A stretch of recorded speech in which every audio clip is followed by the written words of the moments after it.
Castro, and you're watching Leaders with a Mission. And today, I have someone really special. He's been here in the show before, and he had a lot of good things to say about what's going on right now for those who are business owners or for those who are just asking questions about their stimulus bonus.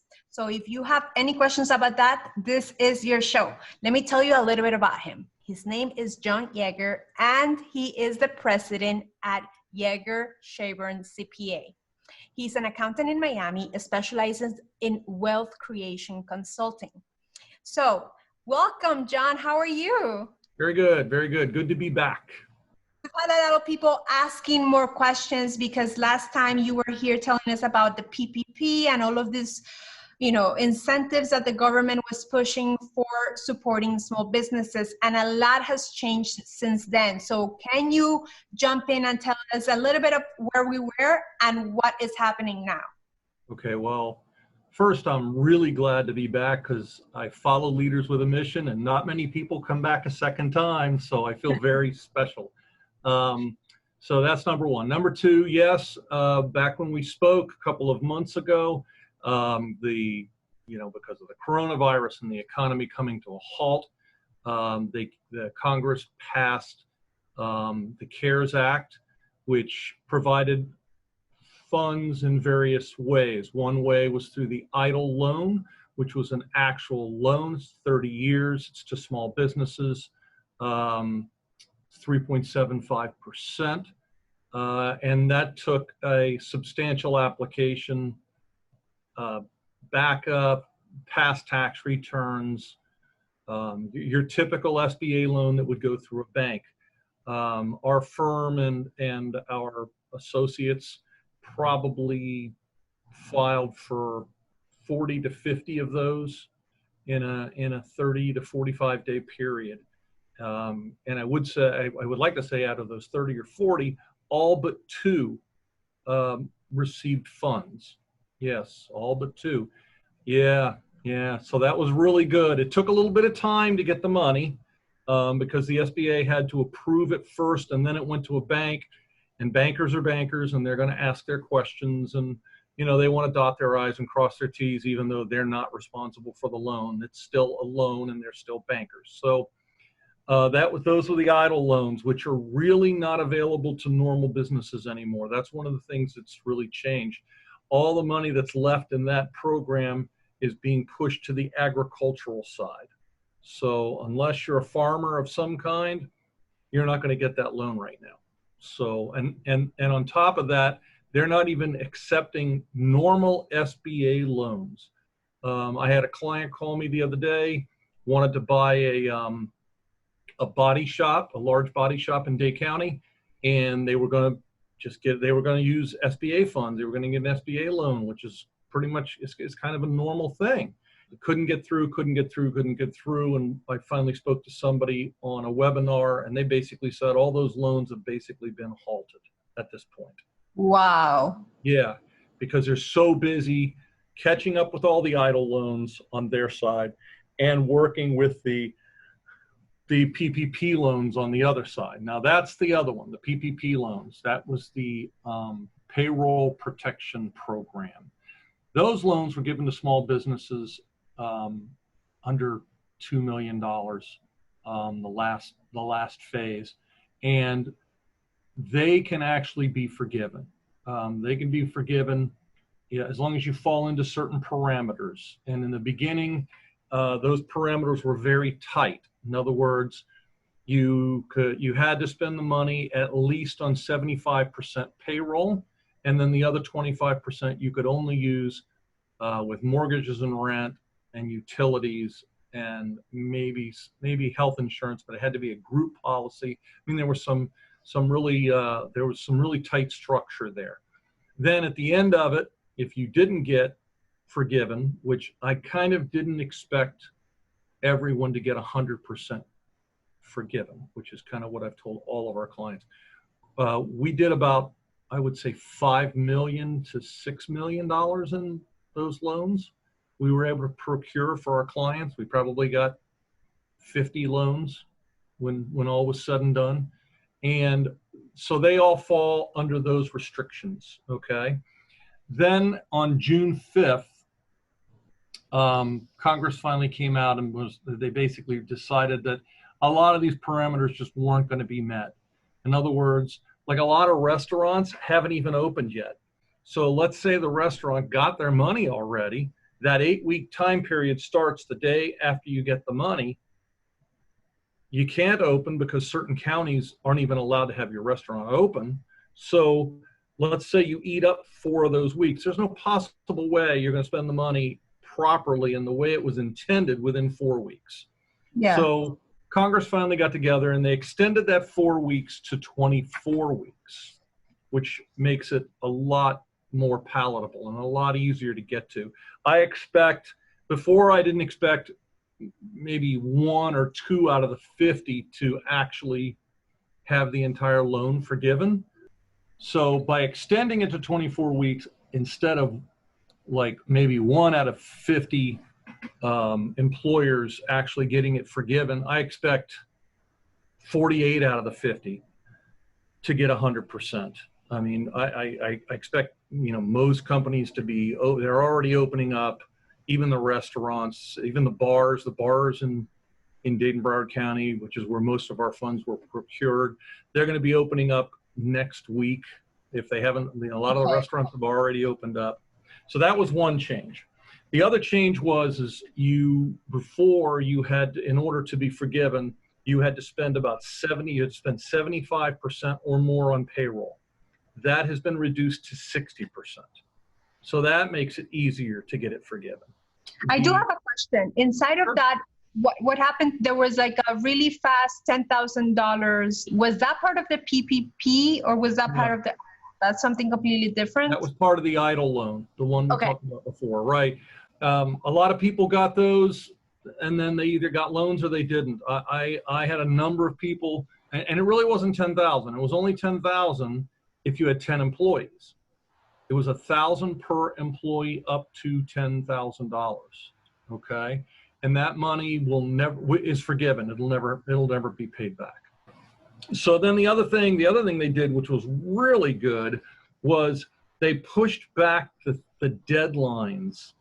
There was a deadline of June 30th for there's going to be an accounting of this money, okay?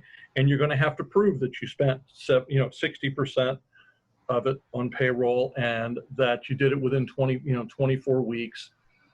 And that's going to put an incredible strain on the banks. And the banks have very strong lobbies. And so basically they told Congress, this is crazy. There's no possible way we can do this. So they were able to get that deadline pushed back to December 31st. So it gives people more time to get their accounting together. And, most of my clients, they'll do it as soon as they spend the money. We handle their accounting monthly and quarterly. And so we'll pretty much know and be able to file those. Also, a lot of those regulations have come down and some forms have come down from the bank. And even now, I just read today, and they said this on the seminar, I do an SBA seminar, probably about once every 3 days. And they basically said they're coming out with an EZ form, okay? And that'll be for loans of, let's say, less than 150,000, which is okay. But that's for the PPP, right? That's for the PPP, right. But then I have one client that got over $1 million. They have 100 plus employees, so they won't fall within the EZ. They have to do, something more complex. It's more complex. But then on the other hand, the way they run their payroll and they run it through a service, and the service is going to help them with that. And so, but they have the wherewithal to do that, at 100 employees. But people that have 4 or 5 employees, they may do their bookkeeping, once a year or, something like that. So the easy form, I expect it to be just like they say, easy. I don't expect it to be real crazy. And, it's not real difficult. You show your payroll register, they may ask for copies of checks, that kind of thing. But other than that, that should be about it. And it also, that pushback of the deadline also allows you to push back the hiring requirement. So let's say you had 10 employees and you closed, and now you're reopening. Before, by June 30th, you had to have 10 employees. You had to have the same amount of employees on June 30th that you had when coronavirus. Wow. Right. That's been pushed back as well. That deadline's been pushed back to December 31st as well, because they understood that this isn't, it's not going to be bam. It's going to be a ramping up. And as they ramp up, you're going to be hiring, and things, as things get better, you're going to hire more people. And that's just the nature of the beast. And that made sense too. And then the last thing that they did, which I find to be really, really good for small businesses. Let's say you don't get it forgiven, or let's say you may not even want it forgiven. You're like, you know what? I'm going to use this opportunity to, not ramp up my employees. I'm going to be, tighter and more efficient. And so instead of hiring back 10 employees, I'm going to run this company with 5. Okay. So one of the things that the new PPP rules allow you to do is like prorate. So there's going to be a proration there. So I'm just going to give it in general terms here, but let's say you only take back 5 out of the 10 employees. So that's 50%. And let's say your payroll's in that range too. You're probably going to get forgiven for about 50%. But what happens to that other 50% is the question, right? Mm-hmm. So the answer was, prior to June 5th, the answer was it turned into a loan, and the loan was a 1% loan and had to be paid back within 2 years.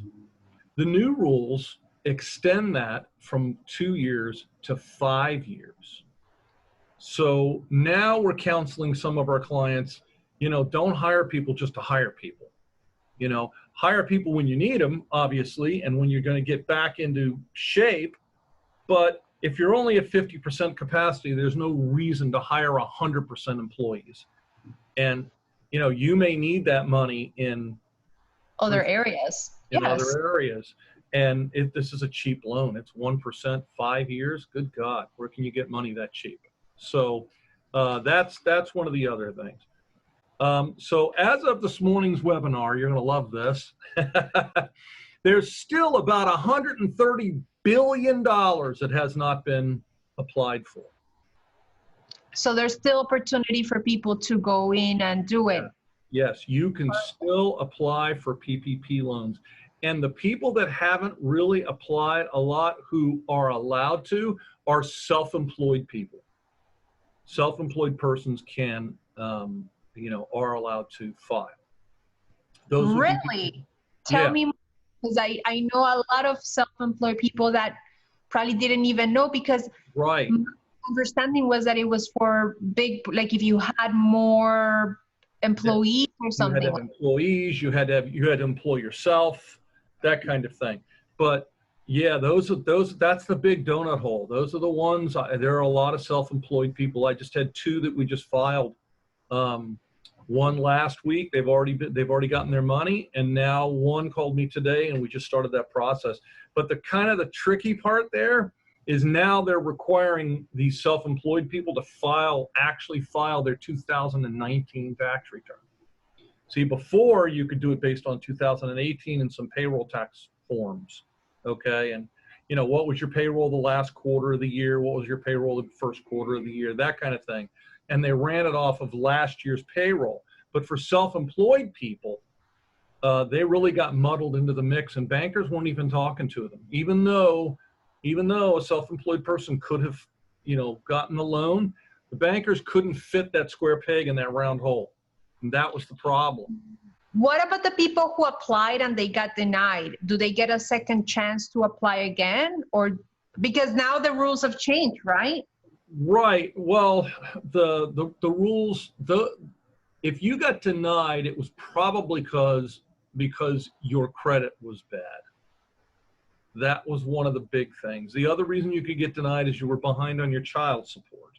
And the problem with that is like, if you're behind on your child support and you try to call it, any one of the courts, all the courts were closed.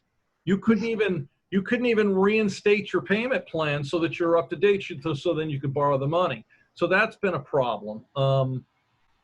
And then the other downside to this whole thing is, even though self-employed people in that $130 billion, June 30th is the deadline.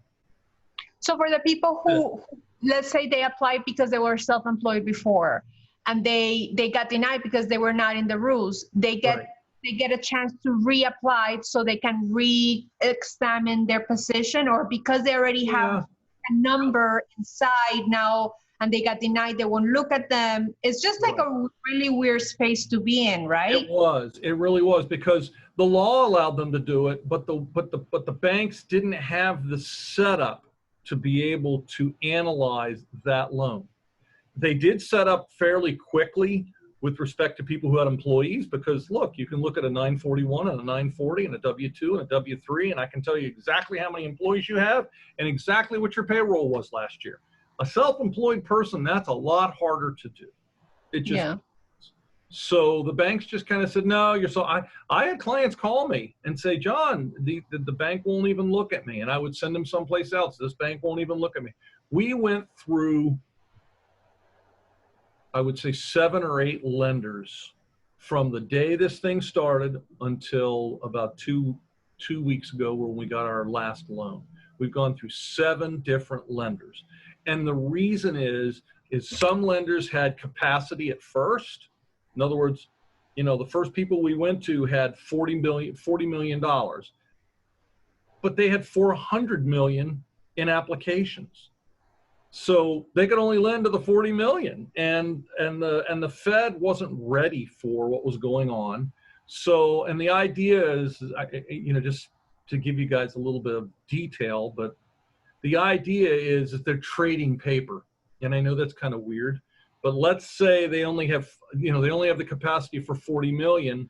What they would do is they would call the Fed. They'd say, we have this 40 million in loans. The Fed would take the paperwork and they would kick back into the bank another $40 million. In other words, they would be buying the loans at the federal side. That wasn't happening. And that's what slowed everything down at first, because the banks couldn't loan more money than they had. Yeah, they didn't have it. Okay, perfect. Right. And then a whole bunch of interesting players came into the market. One was like a cabbage loans. Oh man, there were a handful of non-banks that got certified and had very large pockets. And so we started leaving a lot of the banks and going to these other lenders, and they were loaning within a week. Now, part of that is they knew exactly what they needed. We knew what they needed by that time because we'd been through the, you know, the mud, so to speak, for the last 3 weeks before that, and they had capacity. And all of a sudden, I was having 3-4 loans a day get funded within a week. I had some that were funded within 3 days. So what are the requirements for people to get the PPP, for people who probably did it before and didn't get approved? Right. Or for people who maybe didn't even think that they could even process them? Okay, so if you have employees and a company, a corporation, or a partnership, and you have employees, you need a 940 and a W-2 and W-3s, which gives basically your payroll for the year. They're asking for your 2018 and possibly your 2019 tax return. So that's going on. Then they're asking for your last quarter of 19 and your first quarter of 2020. They're asking for your quarterly reports, because on there, that reports basically how many employees you have, okay? You can still get those loans. You need front and back of your driver's license, normally some kind of corporate resolution. They'll need something like that. If you don't have one, they'll create one for you that basically says, yes, I'm an officer of the company, and I take full responsibility for the loan, you know, that kind of thing. So that's on that side. If they have not applied yet, they have till June 30 to apply. So if you haven't applied yet, now's the time. I mean, you can still get approved. Yes, you can still get approved, but man, you're running tight, because when I say June 30, it's not June 30, I can apply till June 30. No. It's, if I'm not funded by June 30, that's it. You know, I'm telling people, You look, cannot bet on it. Right now, these are the facts. This is what's going on now. You have to go by what it is right. going on today. And it's since June 5th, though, the changes have slowed down. There hasn't been as much, but boy, between the beginning of the program and into mid-April, I mean, the rules changed every 3 days. I mean, it did. It was nuts. So finally, with respect to the PPP, Congress is also considering another package, another PPP package or stimulus of some kind that's going to be specifically targeted to small businesses with less than 100 employees. That's what they're talking about right now up in Washington, D.C. So, you know, because they're understanding that there's going to need to be a second wave of money. Now, will it be free? You know, I don't want to say free. Will it be forgivable? Probably not. Will it be cheap? Yeah, it most likely will. I think it's going to be some kind of loan, you know, because you're at the back end of it. You know, in other words, all these small businesses, the first PPP money was to keep your employees employed and allow you to hit the ground running when everything starts opening, depending upon what state and what city you're in. But that's what it was for. And, you know, this other loan, I think, is going to be there to shore up the balance sheets of these businesses. Because a lot of small businesses have, you know, they went through their savings just trying to stay afloat, you know. Yes. A lot of businesses closed. Like I kept receiving notes in Facebook of like, we apologize. We kind of longer keep this up. It's just and it was just so hard to watch it because like you feel for these people. Like, oh yeah, yeah. You're And a then business also, owner yourself. right. And then now back in March when we were having this conversation the first time, I told you I expected 20-25% of the restaurants in Dade and Broward County to close, right? And you had this shocked look on your face. Now I expect 50. No. Yeah, it's going to be 50%. It's impossible. Have you been to a restaurant yet? No, but I ordered. Okay. Like I do my part. So I've been to a couple of restaurants. Okay. And what they've done is they pulled out all the middle tables. Now you have to understand the way restaurants make money is by turning tables. Okay. And if they have 50 tables, they have to turn those tables. They know exactly how much to make a profit on any given night. On the weekends, it's 3 times. On the weekdays, it's 1.5. I mean, they all have, it's all in that range, but they know how many times they have to turn those tables. Now you've taken 50% of the tables and they're not even in the room. How? So yeah. They've had to get very smart very fast. You know, the ones who survive, you know, 2 months from now, I think they're going to do very well because there's going to be a lot less competition.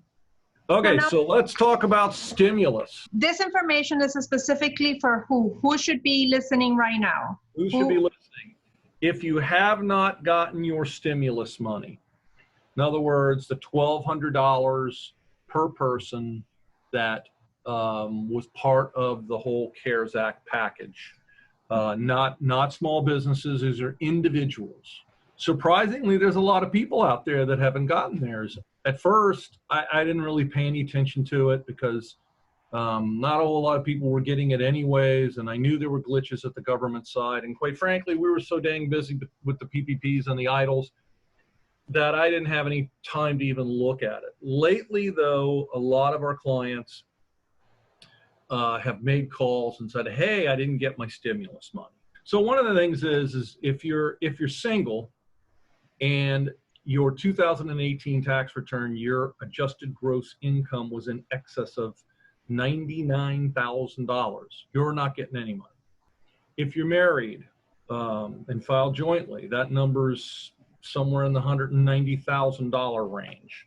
Students aren't getting money because they're dependents of their parents. A lot of my clients have found out that you know, they thought they were getting money, they're not going to get money. Okay. Another reason, let's say you file your tax return and you used to get the money sent directly to your bank, but you're no longer at that bank. So what happened? The money went from, from the Fed, went to that bank. Bank says, we don't have an account here for him. Money kicked back. Now they don't know where to send the money. Okay, that's one thing. Your refund used to go directly to your tax preparer.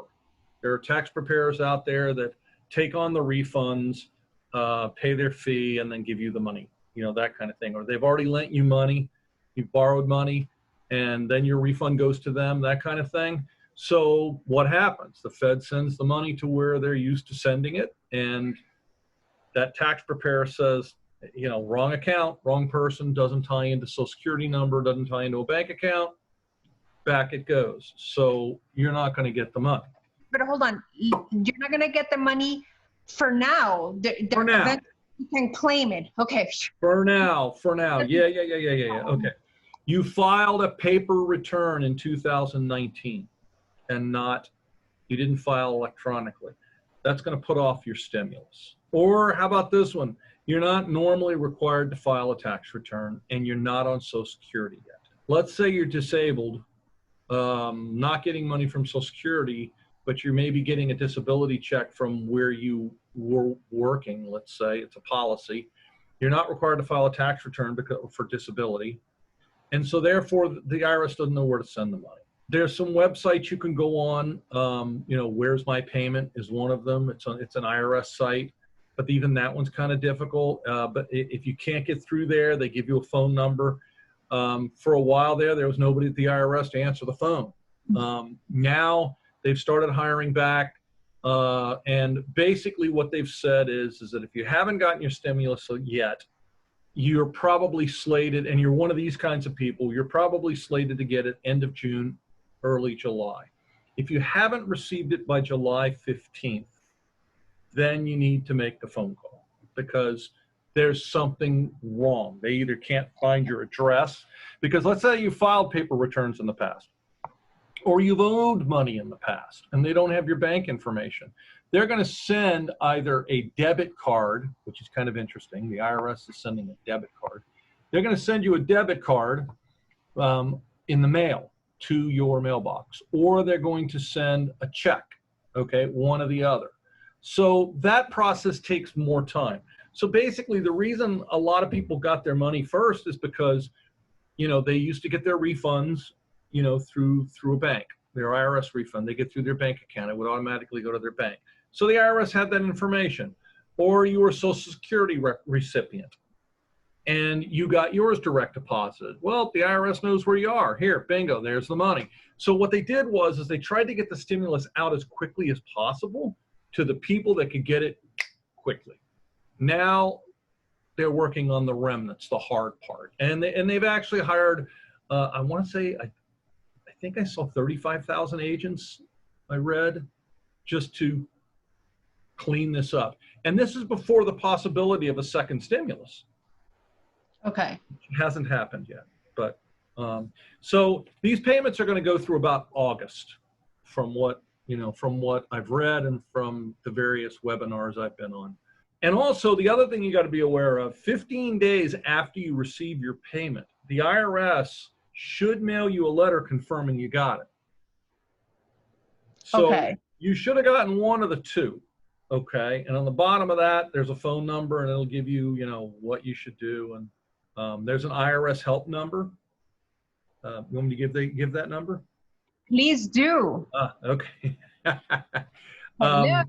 There's two of them. One of them is 800-919-9835. Okay. That's if you think that you should have gotten a payment by now online, direct deposit, and have not gotten it yet. The other one that if you expect a paper check, and you should know one way or the other, if you've never put your bank account number on your tax return, or you don't get money through Social Security through direct deposit, I can tell you, that's not how you're going to get it. They don't even know those numbers. So that means that number is not going to help you. The number that will help you, if you're a paper person, I would say wait till July 1st. If you haven't gotten a check by July 1st, then you need to call 800-829-1040. Now, you better have a lot of time on your hands. Repeat that number. You're going to be on hold. 800-829-1040. But you better have time on your hands because you're going to be on hold upwards of an hour. This is not going to be a quick process. Well, happy stimulus. Happy stimulus package. Well, one of these times I want to come on here and talk about wealth creation. I love that. Making your business, right? Stop working for your business. Let your business work for you. Yes. Oh, that sounds delicious. I love that. that sounds like a plan. No, I really like that because those are the kind of things that I think people need to start shifting their mind towards that conversation because this is just temporary. Like what's going on right now is temporary. And we're here for the longer game, not just for this game. So, John, where can people find you? Where can we contact you if we need anything? Okay, so we're in the Marcus Center. It's on 100th Street and 77th Avenue on the corner, big white building. You can't miss it, right off of US 1. Or you can reach us through our website at yscpas.com. There's all sorts of information there as well. We have articles, blogs. You can get information. There's resources. And if you have a question, there's a place where you can reach us there. If you want to send us documents securely through Citrix, you can send them through there. That's basically how you can reach us, or you can reach us by phone. Our office number is 305-444-2727. Thank you, John, so much for everything that you gave us today. So if you would like to become visible to those that need you the most, I'm going to ask you to visit us at forproductions.com, where if you subscribe, you're going to find information on how to use video to grow your business.